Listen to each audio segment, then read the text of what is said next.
साथियों, सबको जोहार। आज विश्व आदिवासी दिवस में आप सबको बहुत बहुत बधाई। इस देश में नॉर्थ ईस्ट के साथ साथ पूर्वी भारत के जो उड़ीसा है, झारखंड है, बिहार है, बंगाल है, छत्तीसगढ़ का इलाका, राजस्थान, गुजरात, जम्मू कश्मीर, लद्दाख, उत्तराखंड, हिमाचल प्रदेश, ये सभी राज्य विश्व के आदिवासी समुदाय के साथ साथ यहाँ के भी मूलवासी एवं आदिवासियों का देश। इस राज्य का गठन 15 नवंबर भगवान बिरसा मुंडा के जयंती के अवसर पर 2000 को जब हुआ, तो इस राज्य के गठन के पीछे जो मूल स्पिरिट था, जो मूल मंत्र था, ध्येय था, वो था आदिवासी मूलवासियों की पहचान, उनके सम्मान और उनके अधिकार की रक्षा के साथ साथ देश के प्रगति में उनका जो एक बृहत योगदान रहा हो, चाहे वो सैन्य क्षेत्र में हो, उत्पादन के क्षेत्र में हो, जैव संपदा के क्षेत्र में हो, उसका एक रिकॉग्नाइजेशन था, एक उसको सम्मान मिला था। के साथ ही 4 दशकों से लंबे समय तक माननीय दिसुम गुरु शिबू सोरेन जी के साथ साथ बहुत सारे नामी गुमनामी हमारे नेतागण, कार्यकर्तागण, साथीगण, जिन्होंने अपनी शहादत दी, जिन्होंने अपनी कुर्बानियाँ दी और त्याग किया, उसी के फलस्वरूप इस राज्य का गठन हुआ।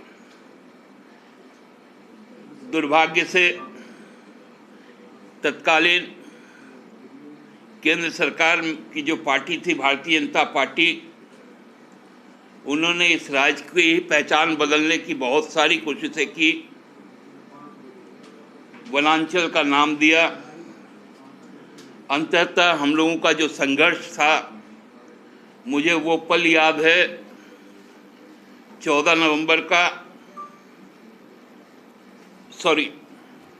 7 अप्रैल का, जब आदरणीय तत्कालीन प्रधानमंत्री स्वर्गीय अटल बिहारी वाजपेयी जी और तत्कालीन उप प्रधानमंत्री और गृह मंत्री आदरणीय लाल कृष्ण आडवाणी जी के समक्ष गुरुजी ने जाकर पार्लियामेंट के अंदर कहा कि हुजूर, हम लोगों का पहचान मत बदलिए। बहुत लंबे संघर्ष और त्याग और कुर्बानी के साथ इस इलाके के आदिवासी मूलवासियों ने लड़ाई लड़ा, जिसके कारण आप तैयार हुए इस राज्य को अलग करने के लिए। और बिहार विधानसभा ने भी राज्य पुनर्गठन का जो प्रस्ताव पेश किया, उसमें झारखंड का ही नाम था। इसलिए इस नाम को वनांचल को ना करके झारखंड किया जाए। और मैं धन्यवाद देना चाहता हूं, जो आरएसएस की साजिश थी नाम बदलने की, पहचान बदलने की, उसको आदरणीय अटल जी और आडवाणी जी ने बदल करते हुए इस राज्य का नाम झारखंड किया। उसके लिए उनके प्रति आभार। मैं जिस बात को कह रहा था कि आज का दिन उसी स्पिरिट को रिफ्लेक्ट करने का है। और पिछले दिनों जब कैबिनेट ने यहाँ की नियोजन नीति को लेकर जो नियम कानून कायदे तय किए, दुर्भाग्यवश कल इस राज्य के पूर्व मुख्यमंत्री रघुवर दास जी ने आकर कुछ भ्रम फैलाने की बात की, कहा कि आदिवासी और मूलवासियों को ठगा गया। मुझे नहीं मालूम ऐसे उच्च पद पर बैठे हुए व्यक्ति कैसे आकर भ्रम फैला सकते हैं। ये अकल्पनीय है। रघुवर दास जी, आपको कुछ घटनाएं मैं याद दिलवा दूं। आपको बहुत दर्द है यदि आदिवासी मूलवासियों के लिए। 514 आदिवासी मूलवासी युवकों को फर्जी नक्सल बताकर सरेंडर करवाने का खेल किया गया था इस राज्य में, दिग्दर्शन नाम की एक संस्था के द्वारा। हमारी सरकार, हेमंत जी की सरकार 2014 में उस पर सीबीआई जांच का अनुशंसा करती है। सरकार बदल जाती है 2014 में और 2015 में रघुवर जी की सरकार माननीय उच्च न्यायालय में एक हलफनामा दायर करती है। जब एक PIL होता है सीबीआई जांच को लेकर कि इसमें सीबीआई जांच की जरूरत नहीं है, ये हमारा स्टेट एजेंसी ही कर लेगा, और उस जांच का आज तक फलाफल किसी के पास नहीं आया। इस जांच का भी उद्भेदन 2016 में तत्कालीन जो CRPF के IG थे, जो राज्य के DGP रहे हैं, MV राव साहब ने किया था। और जब सरेंडर हुआ था उस वक्त के CRPF के IG जो इस राज्य के DGP रहे हैं, उन्होंने बाद में इस राज्य के सर्विस में आकर इस जांच को ही प्रभावित कर दिया। आपको याद होगा 2015 का बकोरिया कांड, मूलवासी फर्जी तरह से उनकी पुलिस के द्वारा हत्या की गई, जिसमें 5 नाबालिग थे। रघुवर जी, आप ये सब भूल गए। आपको आदिवासी मूलवासी याद है? जो 514 फर्जी नक्सल जो सरेंडर मामला था, उसमें 100 से ज़्यादा साहू लड़के थे। जिस साहू सम्मेलनों में आप छत्तीसगढ़ से लेके, झारखंड से लेके बिहार तक जाते थे और खुद को साहू के नेता के तौर पे बोलते थे, आपने अपने ही समाज के 100 से ज्यादा लोगों को जेल भेजने का काम किया था। आप मूलवासी की बात करते हैं। कल जब आप बात कर रहे थे तो मैं आपको देख रहा था, सुन रहा था। आपका छत्तीसगढ़ का दर्द सीधा छलक रहा था। एक मुख्यमंत्री होकर कैसे इस प्रकार की बात कर सकते हैं कि हिंदी को निकाल दिया गया? अरे हिंदी क्षेत्रीय भाषा नहीं है, हिंदी इस राष्ट्र की राष्ट्रभाषा है। जो भी एग्जाम्स होंगे उसका माध्यम तो हिंदी ही होगा, तो हिंदी कैसे क्षेत्रीय भाषा, एक राष्ट्रभाषा को आप क्षेत्रीय भाषा में ले आए? ऐसा हम कह सकते हैं। बांग्ला में कहावत है, ज्ञान पापी। ऐसा बात तो कोई ज्ञान पापी ही कर सकता है। समझ बूझकर झूठ बोल सकता है। बाबूलाल जी को थोड़ा सा और हम याद करवा दे बकोरिया और इस कांड पर। NHRC, national human right commission ने सुमोटो लिया था इन दोनों कांडों पर। जस्टिस HL दत्तू उसका चेयरमैन थे, उन्होंने रांची आने का काम किया, 3 दिन का प्रवास किया। उन्होंने इस बात को उजागर किया कि ये गलत हुआ है, इसमें आदिवासियों की जमीर और पहचान, मूलवासियों की जमीर और पहचान के साथ में राज्य सरकार द्वारा प्रायोजित खेल खेला गया का भी काम रघुवर सरकार से किया था। क्या हुआ उसका? उसका एक अधिकारी तो राज्यसभा का चुनाव लड़ रहे थे परोक्ष रूप से।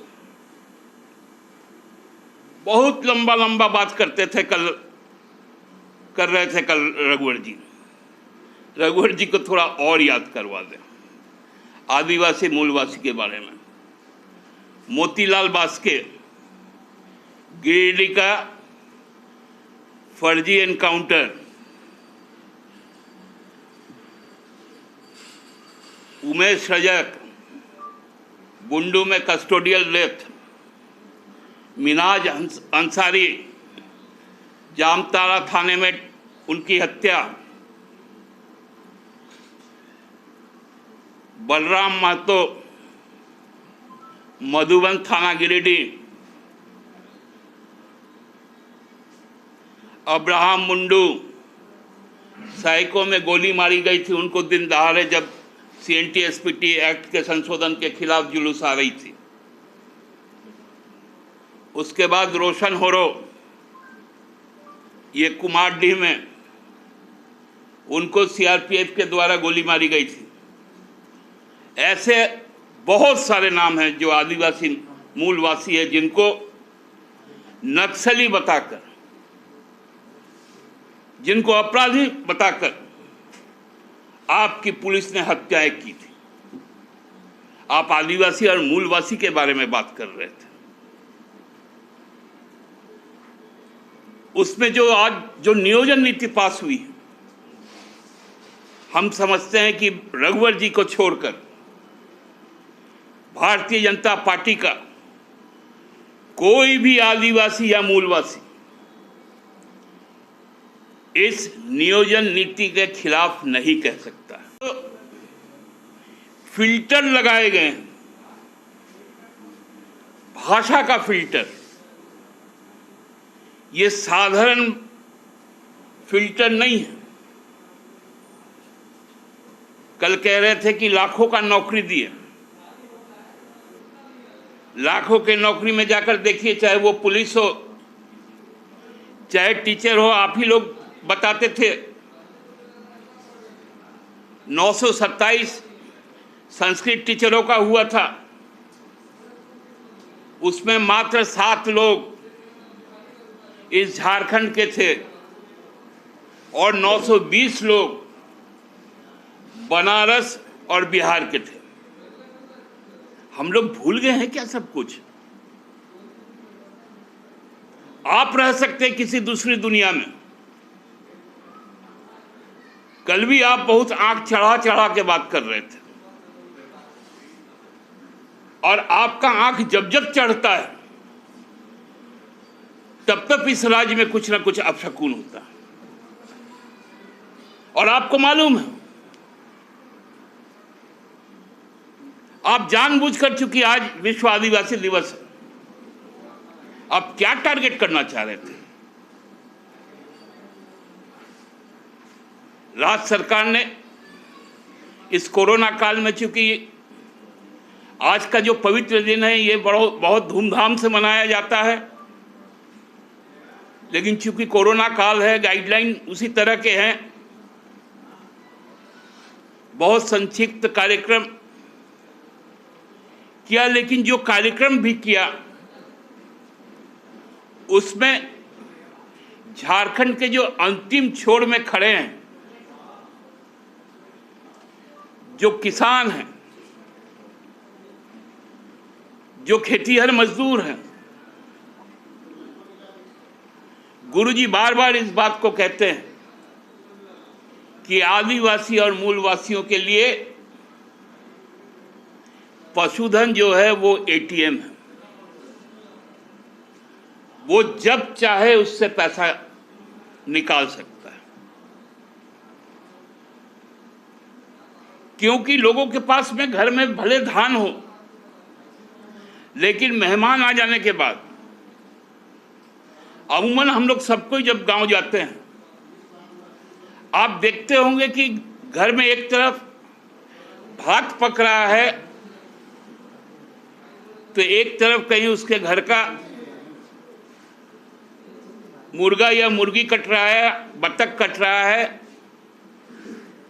पाठा या खस्सी कट रहा है और मेहमान नवाजी हो जा रहा है।